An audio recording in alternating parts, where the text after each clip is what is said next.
What's up, friends? Welcome back. We titled this episode, The Waiting and How to Be Okay When You Don't Know the Outcome of Life. And let me tell you, Jim and I, my therapist, who, if you've been around here at all, you know Jim is a regular on the podcast. I'll link some of his other episodes that he's been on in the show notes. But this episode could not be more timely for my life. And let me tell you, Jim and I recorded this actually a couple of months ago. So I'm super grateful that this was up in the queue to be able to post. I listened to it again this morning and it just really ministered deeply to my heart. And man, you guys, Jim's wisdom is just gold. I mean, anybody who's worked with human beings for over 40 years just knows his stuff. And thank God Jim is still working on himself and just going deeper and deeper. And so I'm really grateful for people like Jim who have dedicated their life to helping us get through our lives. And some of the things that Jim talks about,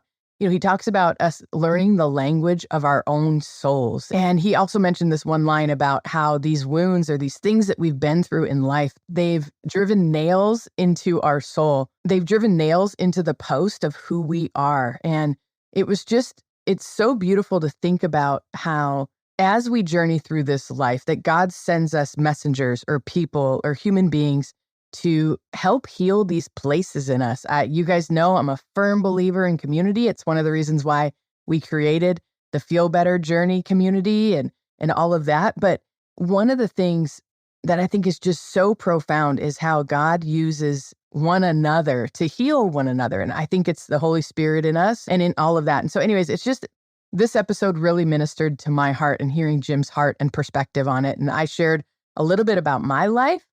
And it's just interesting, the timing. As I listened to it this morning, I was like, man, Lord, this is exactly what I needed today. So I just want you to know, no matter what you're walking through, no matter what you're feeling, no matter what you're carrying, I want you to know you're not alone. I want you to know that you will get through this. And a friend sent me a quote a couple weeks ago, and it basically said, give yourself a hug because you've made it through all your worst days. And you guys, there's something profound about how, even though we're going through hard times, we keep showing up the best we can for the people in our lives and for the Lord and for ourselves. And so I just want you to know I'm so proud of you, and you're so brave to even be doing this work and to be looking at your side of the street, so to speak, and how you can find more healing.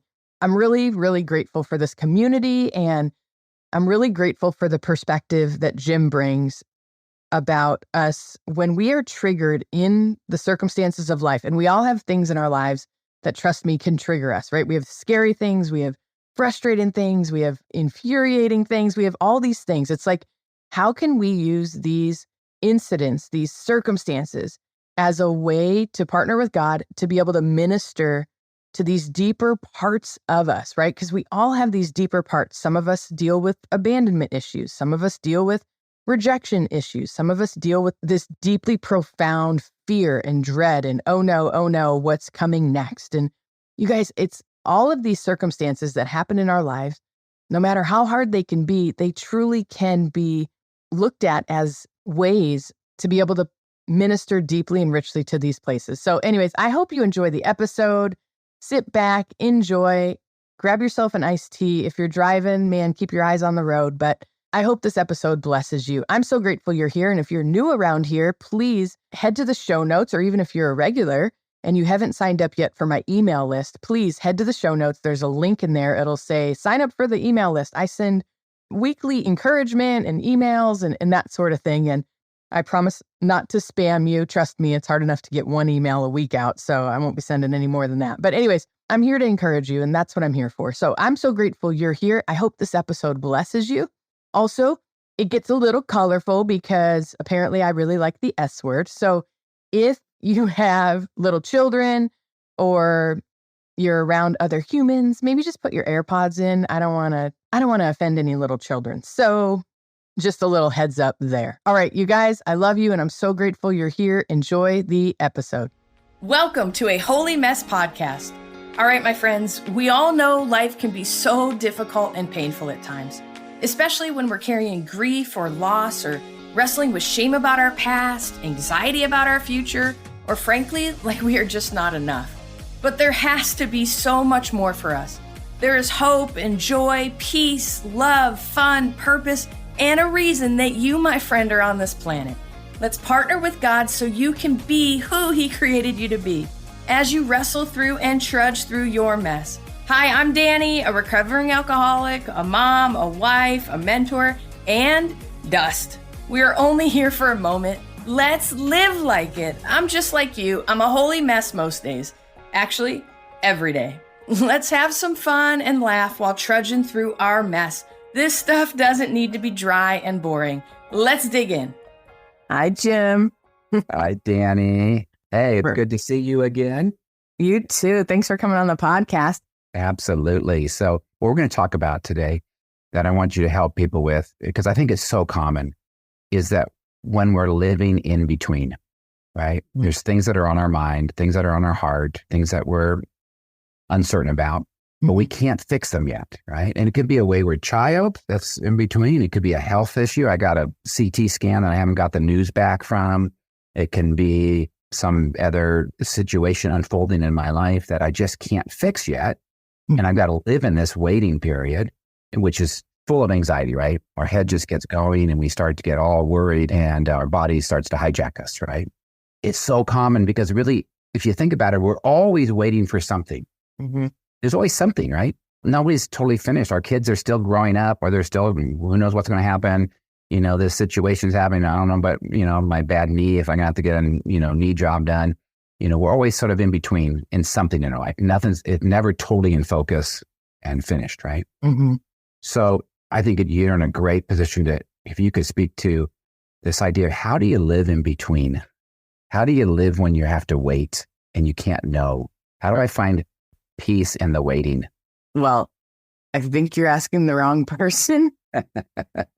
Just being honest, my whole life is a waiting room. And I think it's life. I think that the reality is life is like whack-a-mole until we get to this place of surrender and just realize all the moles are under there anyways. Might as well just unearth the dirt and just live in reality as it is and get cozy with the uncomfortable. I mean, life is a shit show constantly. If, my kids are doing phenomenal right now. The angst in my heart, I'm worried about business, my husband's, there's always something. Last year, it was my son. I was so worried about my son and what was going to happen. And honestly, as I see this next season, I'm like, man, this is when I'm like, God renews the years the locusts have eaten. I see God works together for all things for the good. And so I think it's this ebb and flow. And I'm learning that it's really about being present in me and riding the waves in a healthy way so that I don't make the situation worse or make people's lives worse around me because I'm a porcupine bear who just can't, embrace reality. And I can't fight the sun coming up in the morning any more than I can fight most of the things in my life. And the only thing I truly control sometimes is my reaction and response. And I say sometimes because sometimes my reaction and response is so involuntary.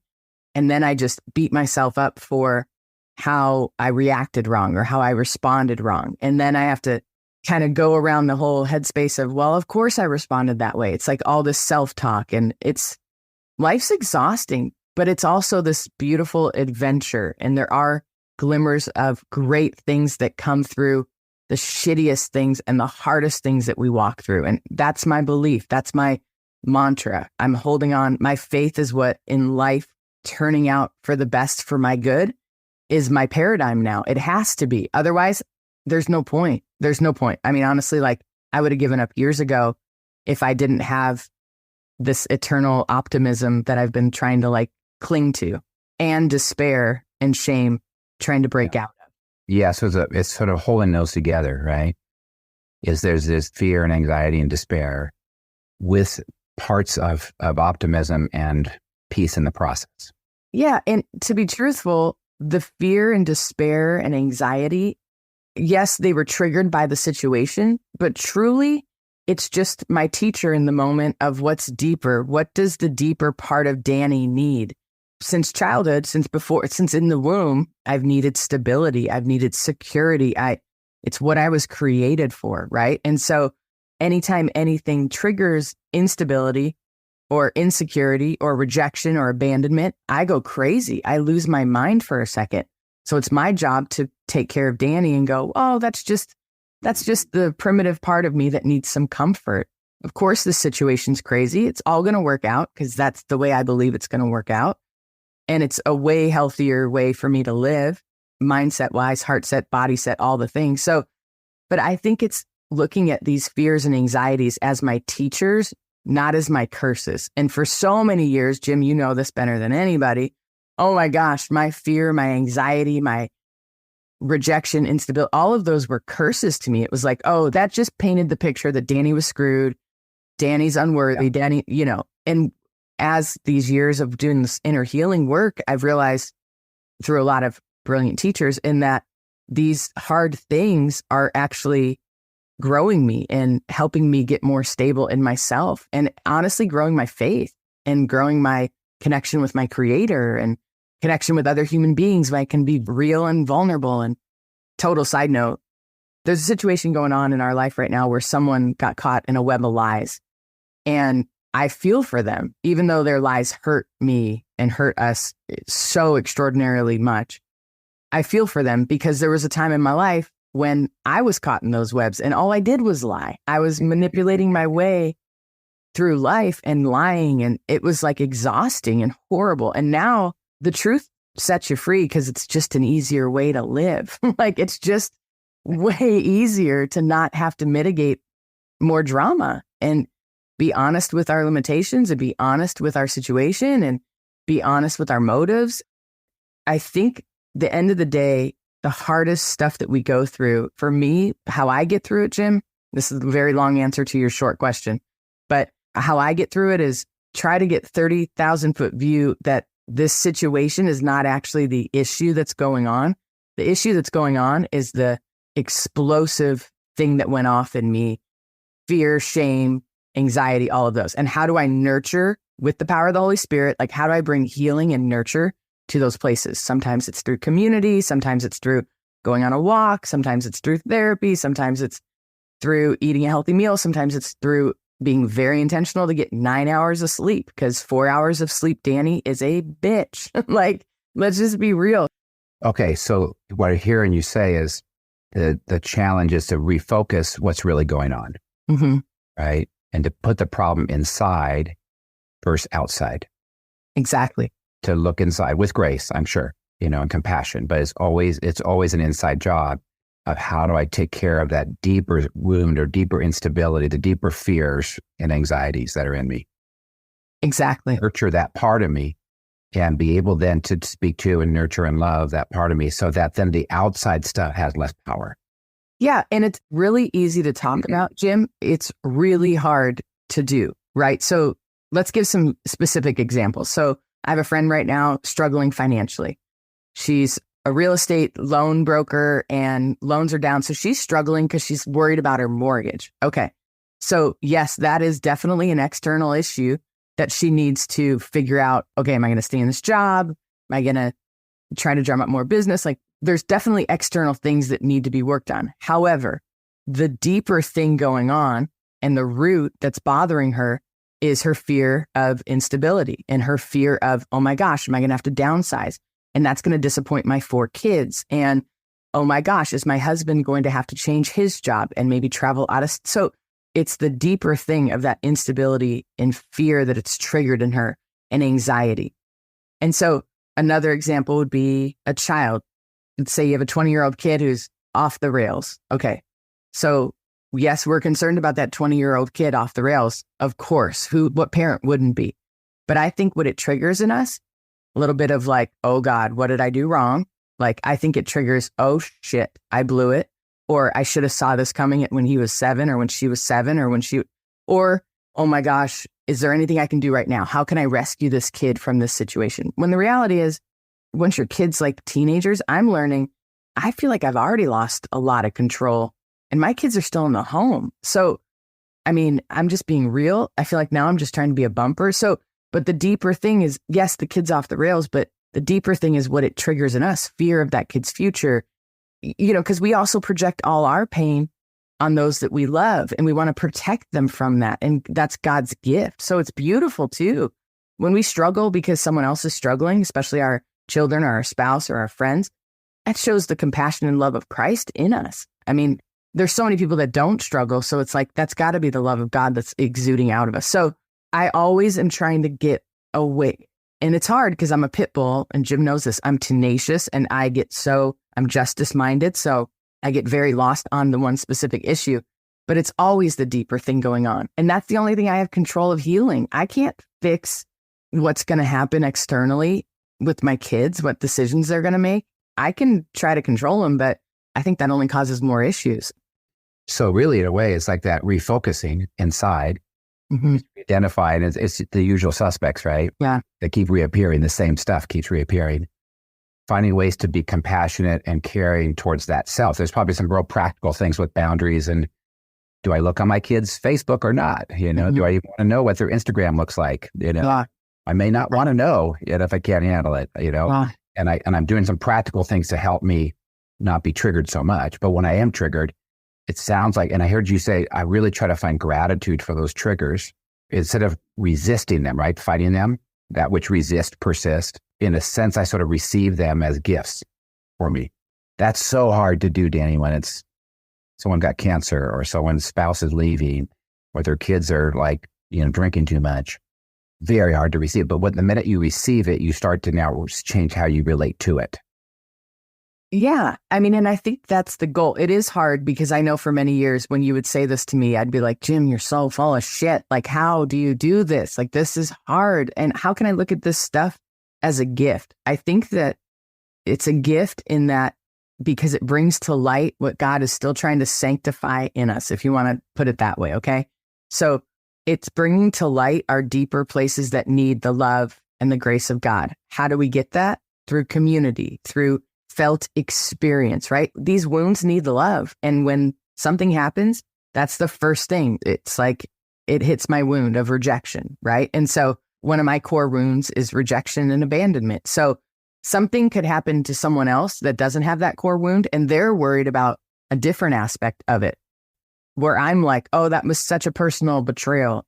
That was such an abandonment, rejection thing, where someone else is like, what? Like, no, I just have fear about money or something, right? Where I'm like, oh, I'm going to be homeless, you know, something like that. We have to find the perspective that when we're hurting, how do we minister to those hurting places? And it's all through grace and compassion and love. And, you know, not easy. It's not easy. I would say getting the language of my own soul. You know, there's a language that'll help me understand my own process, my soul, the soulish needs in me, the soul's challenges in me that are there. As long as I'm obsessed, it's easy to do. When we're under stress, when we're anxious, we're stressed, we hyper focus on the things that feel threatening. And so what you're saying is I do this work to sort of create space for me to not over focus. The tyranny of the urgent, right, takes over. That tyranny of that anxiety. And I'm trying to separate from that. It's so hard to do, right? So this could be walks, this could be tapping, this could be a polar plunge. It could be, you know, going to a meeting and hearing someone else, their journey that can help me get perspective on my journey. Try to get sleep, probably all these techniques. And sometimes they work and sometimes it's, oh my gosh, it's like pulling teeth, isn't it? You know, be so hard, right? Because we've had nails driven into the post of who we are and we're trying to pull these nails out.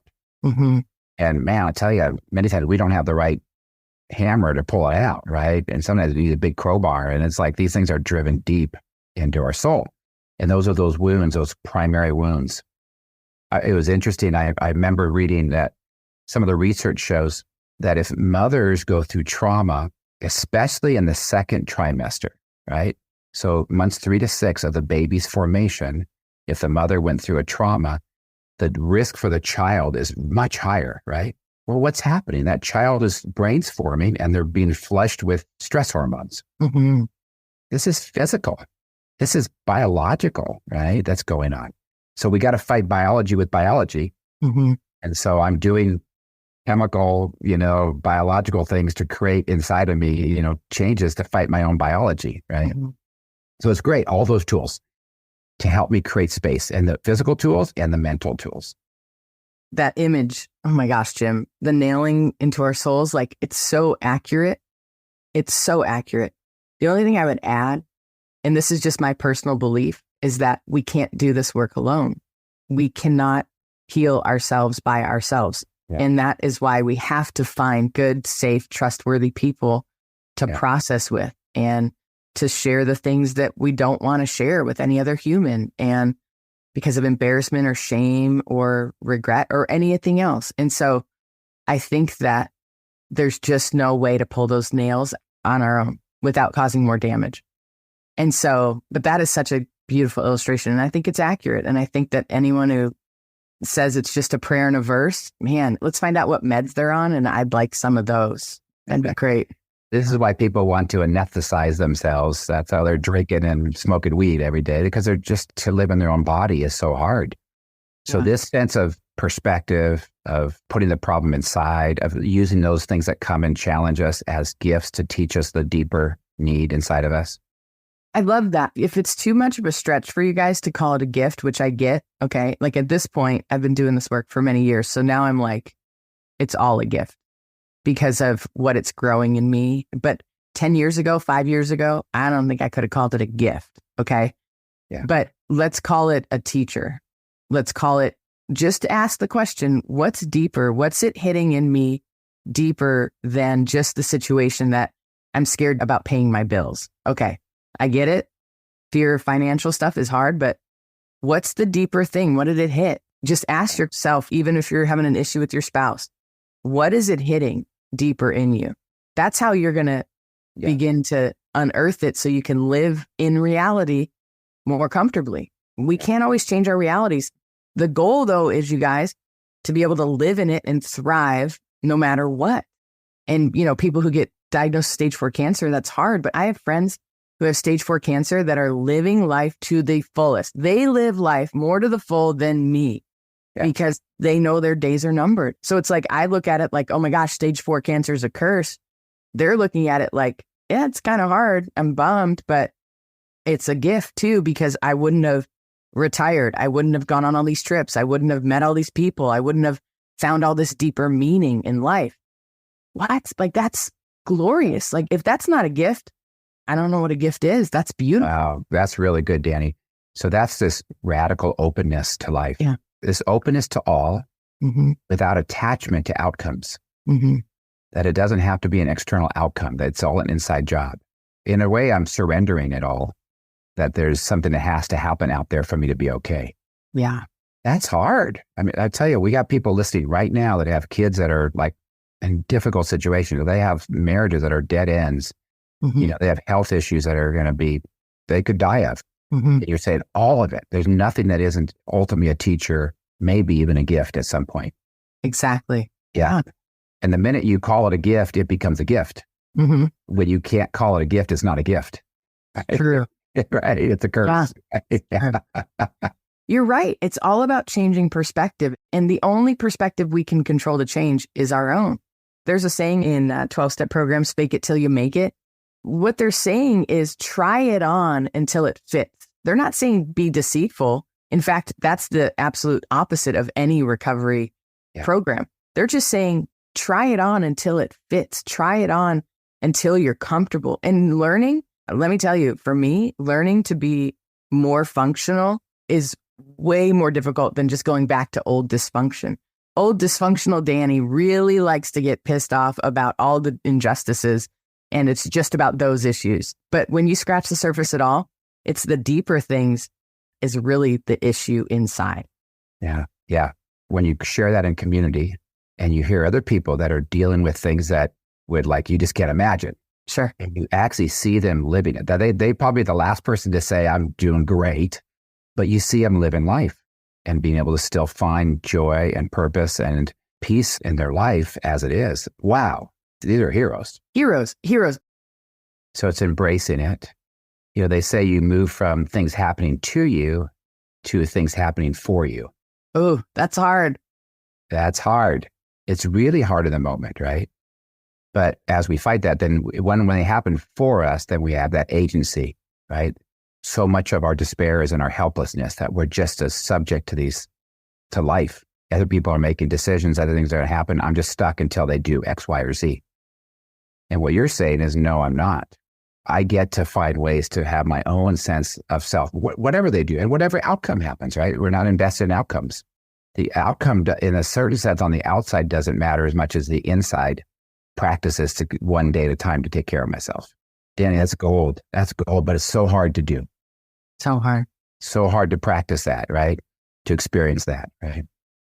And depending on how big the trigger is, boy, you and I know tonight we could have a hard time sleeping. It could be like difficult, right? So we got to, have grace. Everybody has things. We always are living in between, right? We're always on the journey, and it's one day at a time, and you're never there. In fact, well, another way to say it is you're there because you're here. This is it. This is there, right? Here is there. Hello, my friend. If this episode blessed you, made you laugh, or triggered you, hey, that's growth. Please do me a favor and share this with a friend. And if you feel led, please leave a written review for the show. That really helps us out. Don't forget you are in good company if you're feeling more broken than you'd like to admit. And you are more loved than you can ever imagine. Have a great week. See you next time.